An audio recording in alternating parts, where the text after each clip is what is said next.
welcome back. It is Friday. I'm super excited.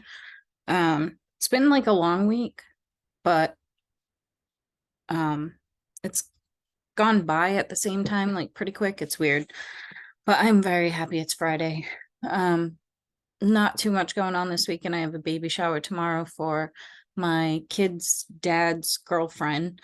Um, and then pretty much just hanging out the rest of the weekend, relaxing. My boys will be with me tomorrow. Usually they're with their dad, but they'll be with me. Um, so just gonna hang with them, do what we normally do on the weekends, which isn't much. I was supposed to go to a show, but my friend that I was gonna go with is unable to go. So I'm just gonna skip it. There'll be more shows. It's actually my kid's dad's friend plays in the band. He's the lead singer and guitarist, and they're just like so good. Like I love going to their shows. They do a lot of covers. They have their own songs, but they do a lot of covers. They mash up like Michael McDonald and uh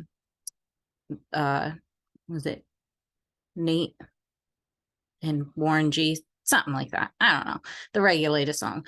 But they're just really good.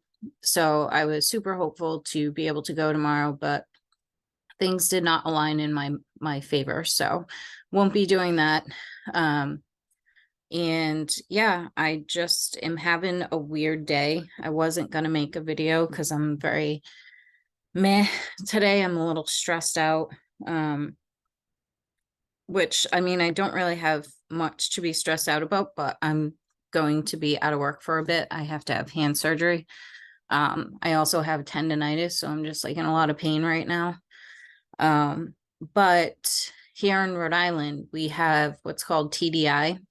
So it's like temporary disability insurance or something along those lines. Um, and I'm going to be out of work for, I think, about 6 weeks after the surgery. So I have to go through TDI to get paid. And the real shitty part about TDI is I pay into it every week, and I've never taken TDI. I've never had to be out of work. And they only pay you up to 66% of your pay, which is a huge hit for me if that's the case. Someone that I work with just came back from TDI, and she said she only got like, I think it was like $120, $150 less every week, which still sucks, but that seems to be more than 66%. But I'm super stressed about it because I don't like having to have help. My boyfriend's great and he's like, don't worry about it, but I can't help it. I don't like having to ask for money.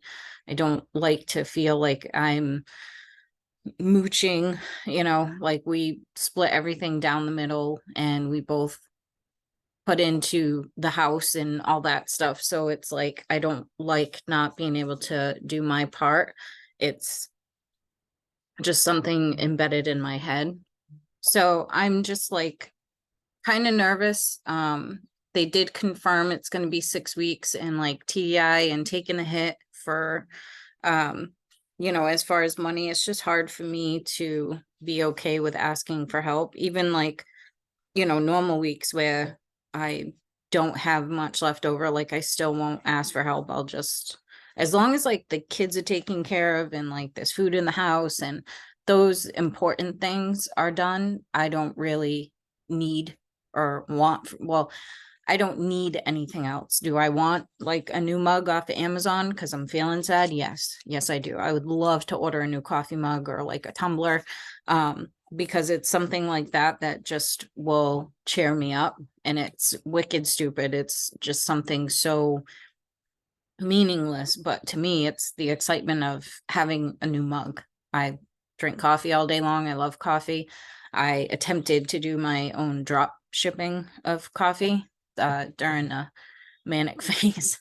And I had 3 orders and 2 of them were from my boss, but I had 3 orders and it was a cool experience. And the only downside is, you're paying for Shopify. And then I was also paying the company that did the drop shipping. So it just because I wasn't getting any orders really. Even though I did try to promote it a lot, I got out of like my comfort zone and like put it online and social media and stuff like that. Um, it just it didn't really take off, so I had to stop doing that. But um, it was a cool experience, you know, and so I I'm probably going to order myself something little, because it's been a really long time, and I'm just stressed out, as you can tell. Um, so it was funny. I saw a video earlier, and I think I touched on this. But it was a guy talking about how he just found out that not everyone has an internal monologue. And I'm glad I'm not the only one that was shocked by this. Like, I just assumed everyone had it. I have like nonstop conversations going on in my head, like all day. When I go to bed at night, it's like sometimes I struggle falling asleep because I'm just making these scenarios in my head and thinking about the outcome and what I would say and what I would do. So sometimes I have to like stop myself and then think of like a happy dream. Like I start off a happy dream, whether it's like about a story that I'm writing recently. I'll kind of like pick it up in my head, but then it kind of ruins it because I already played it out in my head. So when I go back to do writing, I already I already did it. So then that story is like kind of a wash. So I try not to do that, but sometimes I do if I feel like I have a good like story going and I'm all excited about it. And then I go to bed, I will sit there and think about how it's going to play out. Um, but it's just so strange to me. Like I would, so the guy, one of the guys that I work with, I had told him about this, and he goes, "Yeah, I don't have an internal monologue." I was like, "Wait, so you're telling me you don't hear anything in your head, like ever, like in your own voice?" And he's like, "No." He's like, "I'll have like if I think to myself, oh, I want a coffee," he's like, that's like in the moment where I'm like, I want a coffee. He's like, but it's not like a constant thing. Like I don't have thoughts just roaming through my head at all times. I was like, oh my God, that would solve so many of my problems if I didn't have all this going on up there. Like my mind is like my own worst enemy. I make up scenarios that get me upset or sad. Um, or I amp myself up thinking I can have a drop ship coffee company. Like there's just so much that goes on up there, and it'd be so easy if I just didn't have to think in that way. Um, and even on medication, like it's still goes. It's still all over the place. I I always say to my kids, you know, when I take my meds, I'm always like, you know, oh, I gotta take my brain meds. And my son commented the other day, he was like, what does that mean? And they're old enough, you know, I always talk about my mental health. I'm very much open about it. They laugh at a lot of things. I forget a lot of what I say. I'm not sure why that is, but it's pretty ridiculous. So I say things a lot to them, like repeatedly, and they're like, you already told me that like 5 minutes ago. But he was like, you know, why do you say that? And I said, because they're medication for my brain and they help me function, and they help kind of keep away like the dark thoughts and the intrusive thoughts. Like those are like half of my internal monologue. Like the things that my brain thinks about doing, it's intense. And so I was like, you know, I take these to help. Like they help me. And you know, there's no shame in taking medication. I refuse to take any controlled substances, so like lithium and stuff. Like I won't take any type of opiate, benzo, whatever you want to call it. Everything that I take um is not addicting in a sense. Like it's nothing that I can get high from or anything like that. And the reason is I think I've said it before, my entire family um have substance abuse problems, and I've never had a substance abuse problem. I grew up observing like all the shit, finding straws in the bathroom with like coke residue, um I grew up around it, and it was one thing that I always said, I will never, ever, ever fall into that pattern. Like, I'm going to break the cycle. I'm not going to be that person. Um, and I stuck to it. Have I dabbled like with weed? Like, I used to love smoking weed. It's weed. It's now legal. So like the fact that it's legal and these kids don't have to do all the shady shit that I had to do to get weed is mind boggling. Um, but it's just like, I don't want anything that I could potentially misuse. And again, I am very strongly against doing drugs, but when it's something that runs in your family and you just have that genetic makeup type of thing, I don't risk it. I don't want to. And yes, there are other meds that could help me so much more, and I would probably be on less medication. But that's irrelevant. I feel good now, and it's just something that I'll never do. I used to say I don't want to be on anything that's addicting. However, um, that could mean different things. So, for example, when I accidentally detoxed off of my medication, my lamotrigine last year, um, I was detoxing. That was like hardcore. Okay. And it made me realize how much the medication actually works with my brain, and like it is really embedded in there, because when I didn't have it, I had never felt head pain like that in my life. It was like my brain was bleeding dry.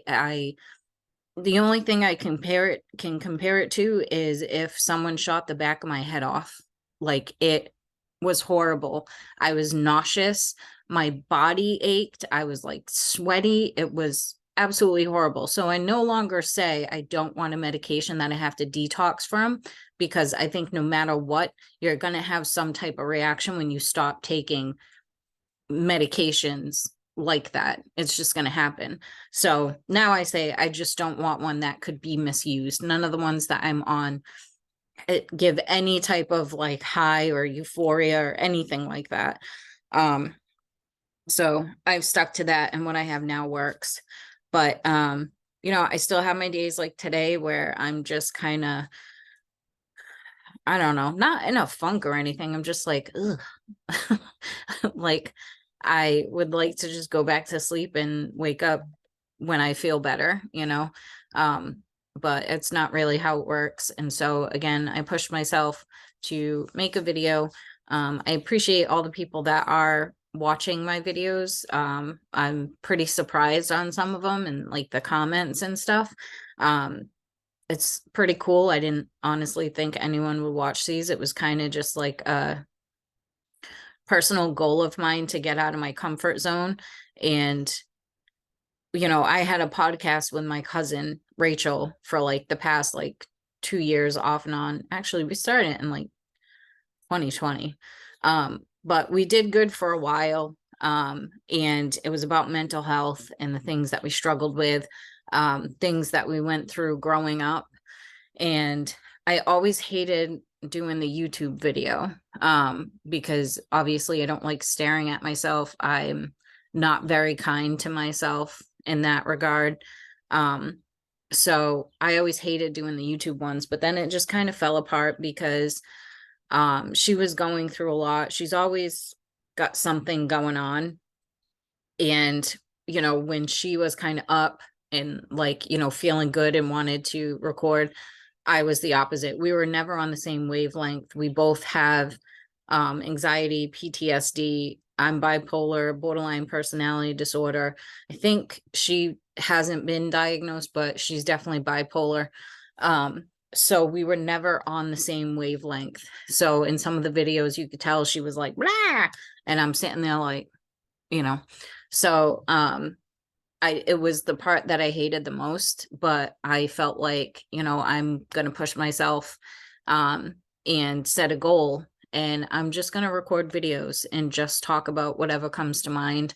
Sometimes they'll be interesting, other times they won't. It's more for myself, but also it's nice when people watch it and they can relate to it. I got a comment earlier about my borderline personality disorder video, and they were like, you made me cry. This like hits home, like, so to me that was like, wow, that's great. I like someone can relate and someone can understand, and maybe people don't know the exact terms for what they're feeling and what they're going through, and like healthcare in America it's horrible, so there are people out there that are undiagnosed and struggling exactly how I would be struggling if I wasn't on meds. And let me tell you, it is not fun, and it is very dark, and it's very lonely at times when you think, in my case, that everyone hates you and everyone's going to leave and you're worthless. And that's how I am not on meds. Meds don't fully cure me. I'll never be cured. What is normal anyway? I don't know. For me, this feels normal. I have my moments, but I bounce back, where without medication, I don't bounce back very quick. If at all, I hold grudges like a mofo.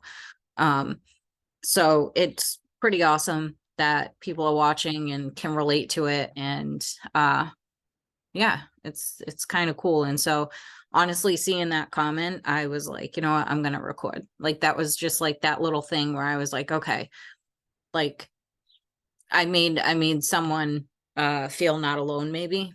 I don't know. And I'm just assuming that's what they may have felt. But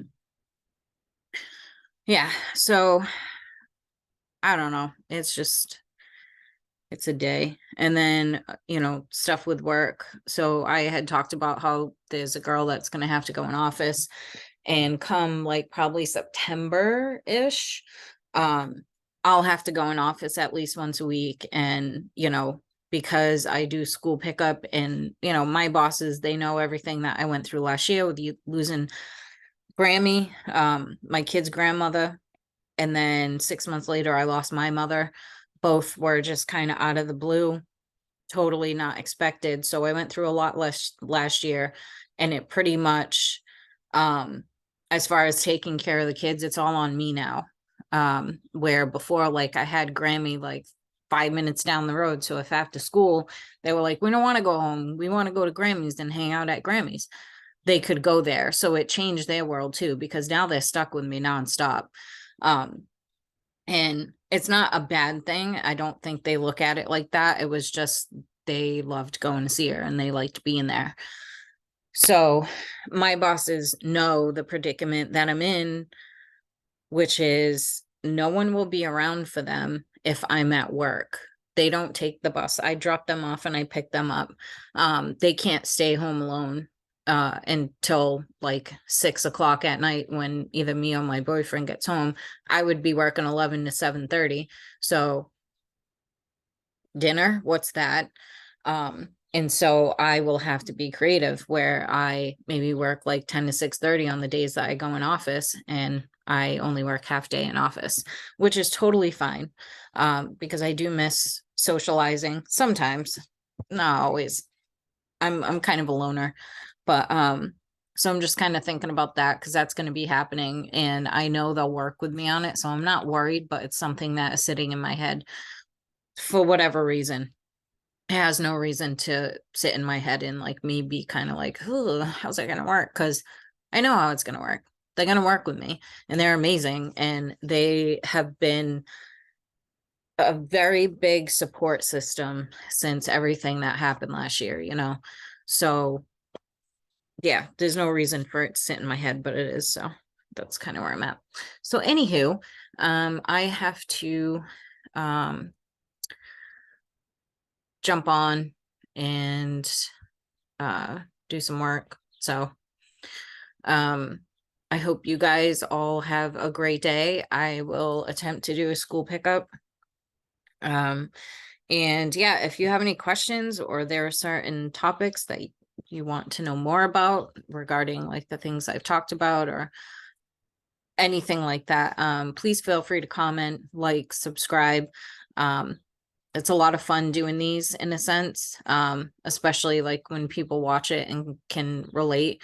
sometimes I'm funny, so sometimes I'll have episodes where that comes out. We'll see.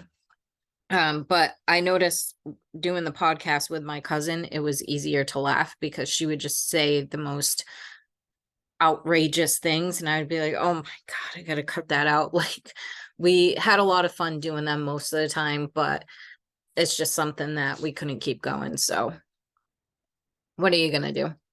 But anyway, I hope you all have a great day. Probably pop on for school pickup if something rattles around in there that I want to talk about. Have a great weekend. I won't be recording over the weekend, more than likely. So have a good one, guys. Thanks for stopping by and watching, and have a good one. Bye.